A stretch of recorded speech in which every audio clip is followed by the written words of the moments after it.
On July 3, 2010, Kelly Granger walked out of the arrivals gate at John F. Kennedy Airport in New York City. She had a huge smile on her face, not just because she was happy to be home after more than 6 weeks away, but because her travels had changed her life. After finishing her sophomore year of college, 19-year-old Kelly had gone abroad for study in the African nation of Ghana. Kelly was an anthropology major, and she'd studied modern and traditional Ghanaian life while also volunteering to help Ghanaian people in need. On weekends, she and her classmates had traveled all over the country. She'd made some local friends she hoped to stay in touch with forever. All in all, this trip had been one of the best times of her entire life. Kelly made her way to the baggage claim area, where her family was already waiting for her.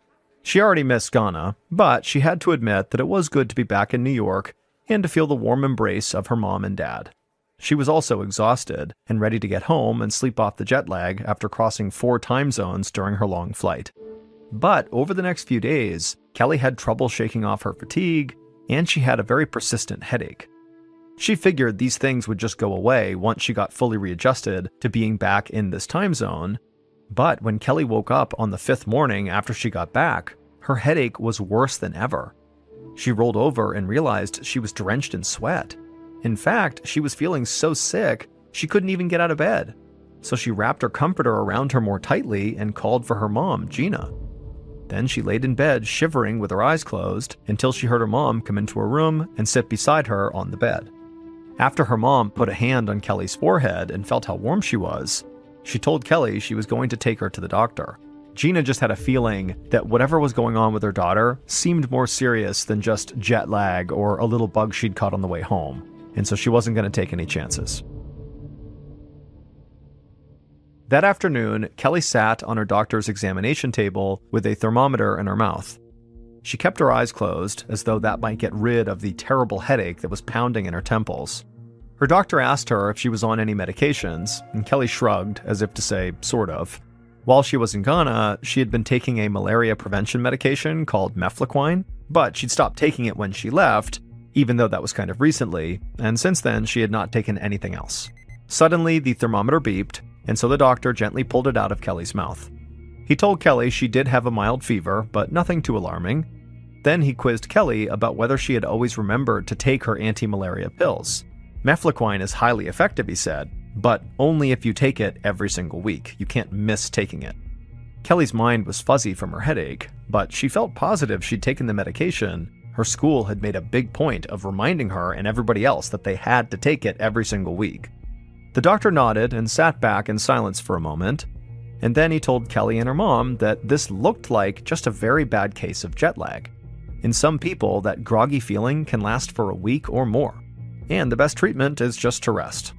And so the doctor told Kelly to go home and rest and come back in a week if she still didn't feel better. 2 nights later, Kelly rolled from side to side in her bed. It was nearly 3 a.m., and while she was usually a sound sleeper, this night, her headache and nausea were so bad she was finding it really hard to sleep. It also felt like her fever was spiking, and her chills were so bad that her teeth were actually chattering, but every time she pulled her comforter around her to warm herself up, she'd start to sweat. It was like she was alternating between being stuck in a furnace and a freezer. Finally, out of just sheer exhaustion, she did begin to drift off to sleep. And all of a sudden, Kelly heard a low voice calling out to her from somewhere in her bedroom, and it was saying something extremely strange and kind of threatening. She would soon be moving on to the next step, the voice said, but it warned Kelly not to tell anyone or she'd be sorry. Kelly was so scared that she jolted awake, but there was no one in her room, and her room seemed totally normal. Morning light filtered through her curtains, bathing her room in a reassuring glow. But Kelly still felt terrible and clammy and cold, and she was even panting like someone had just been chasing her. She told herself whatever had just happened had to have just been a bad dream. But at the same time, Kelly did not want to be alone right now. So she got out of bed and went downstairs where she could hear her mom and sister in the kitchen making breakfast. Kelly's mom looked up when she went into the kitchen and she asked Kelly how she slept. Kelly wanted to give an honest answer about this weird voice she heard in her room that maybe was in her dream and maybe wasn't, but then she remembered what that weird voice had actually said. Basically, don't tell anyone about the voice. Now, Kelly was not superstitious, but for some reason, she obeyed the voice's commands. So without mentioning the voice to anybody, Kelly just sat down at the kitchen table and said she slept just fine. The next morning, Kelly awoke in a cold sweat again, clutching her chest. The deep voice was back again, telling her she was nearly ready for the next step. Kelly couldn't help but feel scared, even as she told herself that, probably her fever was responsible for making her dreams so vivid, to include strange voices. But regardless, Kelly got out of bed to go brush her teeth. However, when she got to her bedroom doorway, she stopped. She looked down the hallway and realized she had no idea where the bathroom was. She looked at the other doors in the hallway and the stairs leading down to the foyer, but somehow nothing looked familiar. For a moment, she wondered if she was actually still asleep. But no, she was not. This was no dream. As Kelly began walking down the hallway, the floor began to move, knocking her off balance. She fell into the wall, then held it for support as she stood upright. She tried to walk again, but now the walls were bending and warping. The stairs began to slide away from her, and each door in the hallway slowly moved up and down and up onto the ceiling. Kelly kept trying to get her footing, but every couple of steps, she just hit the wall again. It was like the walls were jumping out to knock her off balance. So Kelly sank down onto all fours and began to crawl to the steps that led downstairs, where she knew her mother would be. When she reached the stairs, Kelly closed her eyes and sat on the top step. Then slowly she began to slide down each stair almost like a slide. Finally, she reached the bottom of the stairs and felt the hardwood floor beneath her feet, and at this point, she was able to actually stand. And right away, she thought to herself, I need to find my mom. Gina was standing over the stove scrambling eggs when Kelly came into the kitchen with a blank look on her face and totally covered in sweat. As Kelly walked toward her mother, she kind of staggered into the wall. Gina exchanged confused glances with her other daughter, Jessica, who was sitting at the kitchen table waiting for eggs, and then Kelly stumbled over to the table too and sat down, staring at the wall. Not really sure what was going on with her daughter, Gina just asked Kelly if she'd like some scrambled eggs too. But Kelly didn't answer. Instead, she began mumbling under her breath, speaking nonsense and still just staring at the wall like she was having a full conversation with someone Gina couldn't see. Gina called Kelly's name, trying to get her attention, and asked who she was talking to, but Kelly did not seem to hear her. Gina turned off the stove and walked over to Kelly and put a hand on her forehead, and she could tell she was warm to the touch. And so between that and the fact that Kelly was basically not responsive, told Gina this was an emergency. Gina did her best to stay calm, and as she went to grab her purse, she told her other daughter, Jessica, to get her shoes on, because they were going to take Kelly to the doctor's office. But when Gina tried to guide Kelly from the kitchen table towards the front door, she could see Kelly basically couldn't stand. She was very unsteady. And so at this point, Gina said, you know what? We're not going to the doctor's office. We're going to the hospital's emergency room right now. Later that morning, Gina stood in the corner of a hospital room at the Cohen Children's Medical Center on Long Island, New York. She hugged herself nervously as she watched an ER doctor and a triage nurse perform a head-to-toe examination of Kelly. Gina thought Kelly looked absolutely terrible. Under the bright fluorescent lights in the ceiling, Kelly's skin and eyes looked yellow, a condition Gina knew was called jaundice, but Gina had never seen it in person before.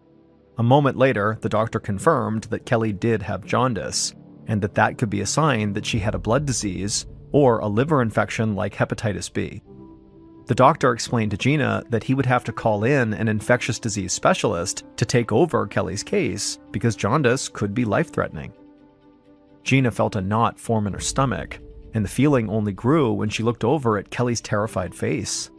Kelly was not entirely lucid, but it looked like she just heard what the doctor said and understood that whatever was wrong with her was quickly turning dangerous. Gina thanked the doctor as he stepped out of the room. Then she sat on the edge of Kelly's bed and held her daughter's hand while they waited for the specialist. Minutes passed, and the longer they waited, the more Kelly seemed to slip farther and farther away from reality. Her eyes were roving around the room without really focusing on anything. Gina tried to get Kelly's attention over and over again, but her daughter just kept kind of looking around and sort of babbling. By the time the specialist finally knocked on the door, Kelly seemed fully delirious. The specialist introduced himself as Dr. Sunil Sood, but Gina did not waste time introducing herself. Instead, she just hopped off the bed and directed Dr. Sood to Kelly and said, "Please help her." Dr. Sood walked across the room and immediately began assessing Kelly. After just a few moments, he turned to Gina and confirmed that Kelly did seem delirious, which unfortunately was a very bad sign. It meant that whatever Kelly had was rapidly evolving and now causing neurological complications. The doctor said he needed to order a full blood workup right away and hoped it would tell him what was wrong with Kelly. 45 minutes later, Gina, Jessica, and Kelly's father, Albert, paced in the waiting room until Gina finally spotted Dr. Sood walking down the hallway toward them. Gina held on to Albert for support as Dr. Sood cleared his voice and then explained to the parents that he did know what was wrong with Kelly. She had malaria. Gina shook her head. That was impossible. She promised Dr. Sood that Kelly had taken the medicine to prevent malaria while she was in Ghana. She asked him if maybe this could be something else. But the doctor said there was absolutely no mistaking malaria for something else under the microscope. He wasn't sure how this happened, but Kelly's blood was full of the parasites that cause malaria. These parasites were attacking her red blood cells, and in response, her immune system had launched a massive counterattack to fight the malaria off.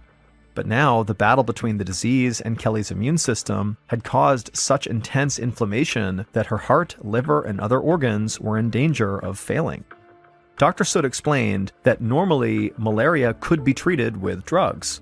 But at this point, Kelly had such a huge number of these malaria-causing parasites in her body that no drug would be able to kill them all without also killing Kelly. There was only one treatment that might help Kelly, however, it was drastic.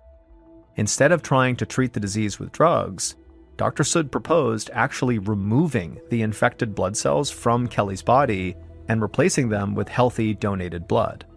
But to do that, Dr. Sood needed to remove up to 3/4 of the blood in Kelly's body and replace it with clean, healthy blood. The healthy blood, coupled with antibiotics, could then fight off the rest of the infection. The doctor admitted this was sort of a long shot, but it was very likely Kelly's only shot at survival.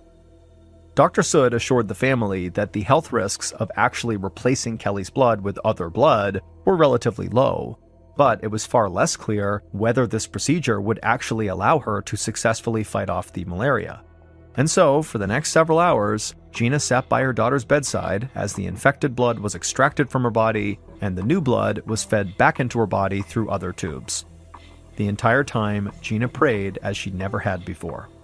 Finally, the last of the new blood trickled into Kelly's arm, and all of the bad blood was out by this point, and so Dr. Sood came back into the room to tell Gina that Kelly's procedure was now over. And so now her daughter would stay unconscious for a while as her body adjusted, and then everybody would just have to wait at least several hours to see if this procedure had actually worked. After 3 long, anxious hours of waiting, Kelly's mother, Gina, could hardly stand it anymore. So she stood up and announced she was going to get some coffee from the vending machine. Basically, she just needed to do something to take her mind off this waiting. But just as Gina picked up her purse to leave, she heard a rustling noise coming from the bed. She whipped around and looked at her daughter, and Kelly's eyes were wide open and focused. She was looking at her father, and she smiled and said hi to him as though she'd just woken up from a nap. A few moments later, Dr. Sood strode into Kelly's hospital room and told Kelly and her family that the blood replacement strategy had worked. The malaria parasites were rapidly disappearing from her body. Gina smiled at him and thanked him over and over again for saving her daughter. But there was one thing that still didn't make any sense to her.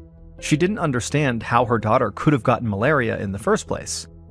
Just then, Kelly cleared her throat. She was finally clear-headed enough to remember everything about the medication she'd taken. She said that she definitely took all of her anti-malaria pills, but there was one small thing she'd forgotten. Just before she came home from Ghana, she forgot to use bug spray when she took a hike in the rainforest, and she did remember getting bit by mosquitoes. But she always thought she was safe as long as she took her pills. Dr. Sood said that normally the medicine she was taking was all you needed to protect yourself from getting malaria. But Kelly was just very unlucky. The mosquito that bit her had carried a much more potent form of malaria that overwhelmed both the anti-malaria medicine and her own body's defenses. and before long, the malaria parasite had gone to work destroying her red blood cells and cutting off oxygen to her organs, which had caused really intense hallucinations, like that weird voice she was hearing. That was just a product of malaria, and then also jaundice. 4 days after the blood exchange procedure, Kelly went home, and in the following weeks, she made a full recovery.